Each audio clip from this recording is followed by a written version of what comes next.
இன்றைய ஆத்மீக தேன். இந்த டிசம்பர் மாதத்திலும் தம்முடைய நாமத்தை கொண்டே வெளிப்படுகிற தேவன் ஏசாயா 9:6 சொல்லுகிற வண்ணமாக, நமக்கொரு பாலகன் பிறந்தார், நமக்கொரு குமாரன் கொடுக்கப்பட்டார், கர்த்தத்துவம் அவர் தோளில் மேல் இருக்கும், அவர் நாமம் சிநேகிதன்.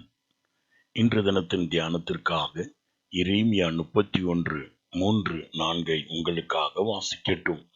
பூர்வ காலம் முதல் கர்த்தர் எனக்கு தரிசனமானார் என்பாய். ஆம், அநாதி சிநேகத்தினால் உன்னை சிநேகித்தேன், ஆதலால் காருண்யத்தினால் உன்னை இழுத்துக் கொள்கிறேன். இஸ்ரவேல் என்னும் கன்னிகையே, மறுபடியும் உன்னை கட்டுவிப்பேன், நீ கட்டப்படுவாய். ஆம் பிரியமானவர்களே, என் தேவனாகிய கர்த்தர் உன் வாழ்வை கட்டி எழுப்ப வல்லவராயிருக்கிறார். உன் வாழ்க்கையை கட்டும்படியாக தான் அநாதி காலம் முதல் கொண்டு உன்னை அவர் சிநேகித்தார். ஏற்ற காலம் வந்தபொழுது ஸ்திரீயின் வித்தாய் உடன்படிக்கையின் கீழ் பிறந்தவராய் இவ்வுலகத்தில் வெளிப்பட்டார். காரணம் என்ன? அவர் உன்மேல் வைத்ததான அன்பு மிகுந்தது.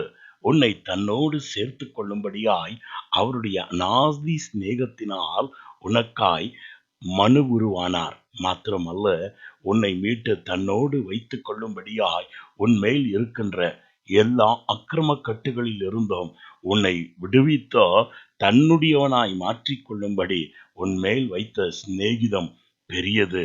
உன் வாழ்க்கை கட்டி எழுப்பும்படியாய் முன் நீ எப்படி இருந்தாயோ அப்படி நீ எல்லாவற்றிலும் மகிழ்ந்திருக்கும்படியாக தான் இந்த பண்டிகை நாட்களிலே என் தேவன் உன்மேல் அன்பு வைத்திருக்கிறார். அவர் உன் சிநேகிதன் ஆனபடியால் உன் மனதில் இருக்கின்ற எல்லாவற்றையும் அவருக்கு தெரிவிப்பாய் என்று சொன்னால், உன் சிநேகிதன் உன்னை புரிந்து கொண்ட இந்த பண்டிகை நாட்களிலும் உன் மன விருப்பத்தை நிறைவேற்றி உன்னை மேன்மை உள்ளவனாய் கட்டியெழுப்ப வல்லவராய் இருக்கிறார். நான் உங்களுக்காய் ஜெபிக்கட்டும்.